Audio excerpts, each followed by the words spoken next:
नमस्कार। Social pharmacy के इस कॉम्प्रिहेंसिव स्टडी गाइड में आप सभी का स्वागत है। आज के लेक्चर में हम चैप्टर 7 के दो बहुत ही क्रिटिकल टॉपिक्स को कवर करने वाले हैं। पहला है फार्माकोइकोनॉमिक्स और दूसरा है हेल्थ इंश्योरेंस। तो चलिए इस जरूरी अध्याय को समझना शुरू करते हैं। तो आज के लेक्चर का एजेंडा क्या रहेगा? सबसे पहले हम सोशल फार्मेसी का एक छोटा सा इंट्रोडक्शन लेंगे। उसके बाद हम सीधे अपने मेन टॉपिक पर आएंगे, व्हाट इज फार्माकोइकोनॉमिक्स, ये होता क्या है इसे समझेंगे। फिर देखेंगे कि इसकी इंपॉर्टेंस क्या है। इसके बाद हम अपने दूसरे topic health insurance in India पर बात करेंगे। भारत में हेल्थ इंश्योरेंस के अलग अलग प्रकार कौन से हैं ये जानेंगे। और आखिर में हम हेल्थ मेंटेनेंस ऑर्गेनाइजेशंस यानी HMOs के बारे में बात करेंगे। तो चलिए अपने पहले टॉपिक से शुरू करते हैं, व्हाट इज फार्माकोइकोनॉमिक्स। आइए इसकी फाउंडेशनल डेफिनेशन यानी इसकी बुनियादी परिभाषा को समझते हैं। पहला पॉइंट है, it is defined as the analysis of the cost of drug therapy to the health care system and society. इसका मतलब यह हुआ कि फार्माकोइकोनॉमिक्स ड्रग थेरेपी यानी किसी दवा से होने वाले इलाज की लागत का विश्लेषण करता है, और यह लागत सिर्फ एक मरीज के लिए नहीं बल्कि पूरे हेल्थ केयर सिस्टम और समाज पर क्या असर डालती है यह उसे भी देखता है। दूसरा पॉइंट है, इट इज अ सब डिसिप्लिन ऑफ हेल्थ इकोनॉमिक्स। इसका मतलब ये हेल्थ इकोनॉमिक्स की ही एक सब डिसिप्लिन है। मतलब हेल्थ इकोनॉमिक्स एक बहुत बड़ा सब्जेक्ट है और फार्माकोइकोनॉमिक्स उसका एक स्पेशलाइज्ड हिस्सा है जो खास तौर पर दवाओं की इकोनॉमिक्स पर फोकस करता है। तीसरा पॉइंट देखते हैं, a pharmacoeconomic study evaluates the cost expressed in monetary terms and effects expressed in terms of monetary value, efficacy और enhanced quality of life of a pharmaceutical product. मतलब जब भी कोई फार्माकोइकोनॉमिक स्टडी होती है तो वो दो चीजों को इवैल्यूएट करती है। एक तो है कॉस्ट यानी खर्चा जिसे हम पैसों में मापते हैं, और दूसरा है इफेक्ट्स यानी उस दवा का क्या असर हुआ, और इस असर को भी हम या तो पैसों में या उसकी प्रभावशीलता में या फिर मरीज की क्वालिटी ऑफ लाइफ कितनी बेहतर हुई इसमें मापते हैं। चौथा पॉइंट है, its aim is to provide information for optimal health care resource allocation in a scientific and objective manner. और इसका मकसद क्या है? इसका मकसद है optimal health care resource allocation में मदद करना। देखिए ये एक बहुत जरूरी टर्म है। आसान शब्दों में इसका मतलब है कि हमारे पास जो भी लिमिटेड हेल्थ केयर रिसोर्सेज हैं जैसे पैसा, डॉक्टर्स, अस्पताल, उनका सबसे अच्छा सबसे फायदेमंद इस्तेमाल कैसे किया जाए, ये हमें साइंटिफिकली फैसला लेने में मदद करता है। और आखिरी पॉइंट है, it is a scientific discipline that compares the value of one pharmaceutical drug और ड्रग थेरेपी टू अनदर। तो कुल मिलाकर हम ये कह सकते हैं कि फार्माकोइकोनॉमिक्स एक वैज्ञानिक डिसिप्लिन है जो एक दवा की वैल्यू की तुलना दूसरी दवा से करता है ताकि हम ये पता लगा सकें कि कौन सा विकल्प ज्यादा बेहतर और फायदेमंद है। तो अब जब हमें ये पता चल गया है कि फार्माकोइकोनॉमिक्स है क्या, तो सवाल उठता है कि ये इतना इंपॉर्टेंट क्यों है। चलिए इसके रोल और एप्लीकेशन को समझते हैं। चलिए एक एक करके इसके महत्व को समझते हैं। पहला है price fixing for new drugs and revising the prices of existing drugs. मतलब नई दवाओं की कीमत तय करने में और पुरानी दवाओं की कीमत को रिवाइज करने में यह मदद करता है। दूसरा, role in drug development and clinical trials. इसका मतलब है कि दवा बनाने और उसके क्लिनिकल ट्रायल्स के प्रोसेस में भी इसका एक अहम रोल होता है। तीसरा, finalising the drug formulary of a hospital, यानी किसी भी अस्पताल की जो ऑफिशियल लिस्ट ऑफ मेडिसिन्स होती हैं जिसे हम फॉर्मूलरी कहते हैं, उसे फाइनलाइज करने में यह मदद करता है। चौथा, starting new schemes and programmes in hospital and clinical pharmacy.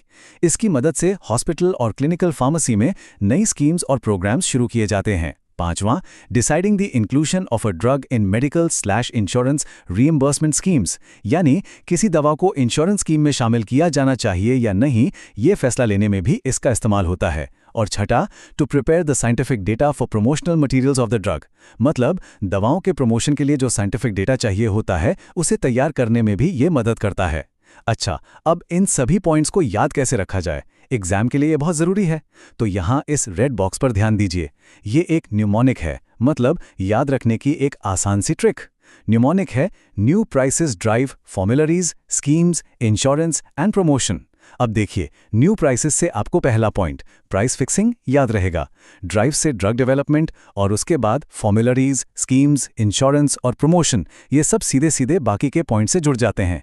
तो बस इस एक लाइन से आप सारे 6 पॉइंट्स आराम से याद रख सकते हैं। तो ये तो थी फार्माकोइकोनॉमिक्स की बात। अब हम अपने अगले महत्वपूर्ण विषय पर आते हैं और वो है हेल्थ इंश्योरेंस, और हम इसे खास तौर पर भारत के संदर्भ में समझेंगे।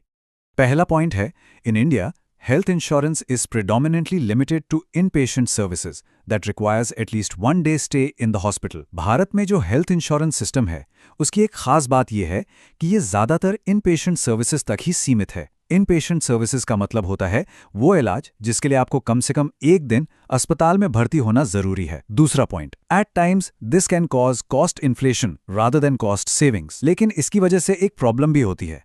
कभी कभी ये सिस्टम खर्चा बचाने के बजाय कॉस्ट इन्फ्लेशन कर देता है, यानी खर्च को और बढ़ा देता है।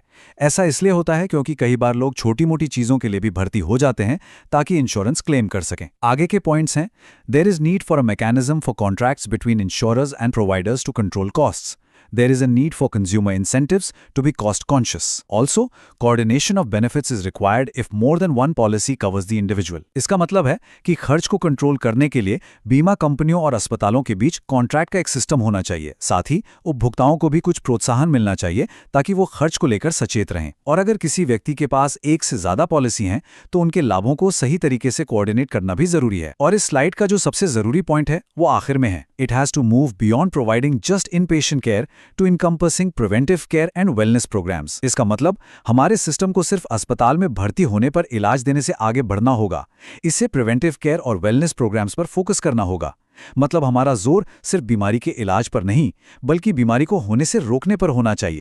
तो चलिए अब आगे बढ़ते हैं और भारत में मिलने वाले कुछ अलग अलग तरह के हेल्थ इंश्योरेंस प्लान्स को देखते हैं। पहला टाइप है A, family health insurance. It is a single policy which provides coverage to the entire family, including spouse, children, and elders. Premium is required to be paid by one member. जैसा कि नाम से ही साफ है, ये एक single policy होती है जो पूरे परिवार को कवर करती है, आपके जीवन साथी, बच्चों और बड़ों को।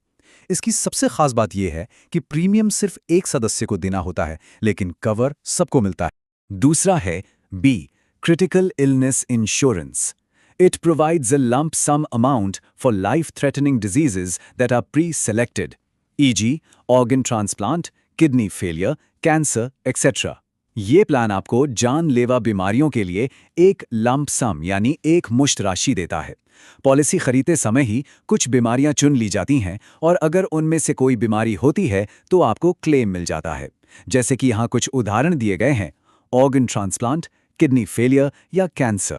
तीसरा टाइप है C, senior citizen health insurance. This is meant for senior citizens of 65 years and above.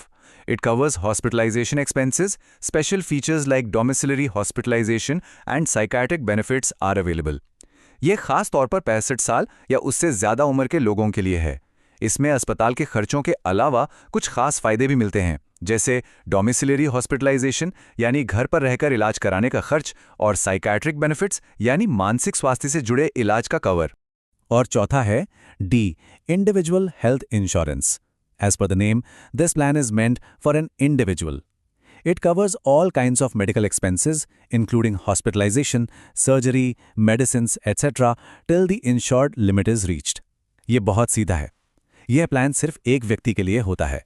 यह उस व्यक्ति के अस्पताल में भर्ती होने, सर्जरी और दवाओं जैसे सभी मेडिकल खर्चों को एक तय सीमा तक कवर करता है, जिसे इंश्योर्ड लिमिट कहते हैं। चलिए अब हम अपने आखिरी विषय की तरफ बढ़ते हैं, जो है हेल्थ मेंटेनेंस ऑर्गेनाइजेशंस या HMOs. यह हेल्थ इंश्योरेंस का एक अलग और काफी दिलचस्प मॉडल है। तो HMO क्या है? पहला पॉइंट है a health insurance plan that usually limits coverage to care from doctors who work for or contract with the HMO in network only. तो HMO एक ऐसा हेल्थ इंश्योरेंस प्लान है जो अपना कवरेज सिर्फ उन्हीं डॉक्टरों तक लिमिट रखता है जो या तो HMO के लिए काम करते हैं या जिनका HMO के साथ कॉन्ट्रैक्ट है। इसीलिए यहां पर जोर देकर लिखा गया है इन नेटवर्क ओनली। आगे के पॉइंट्स हैं, it won't cover out of network care accept in an emergency, may require one to live or work in its service area to be eligible for coverage.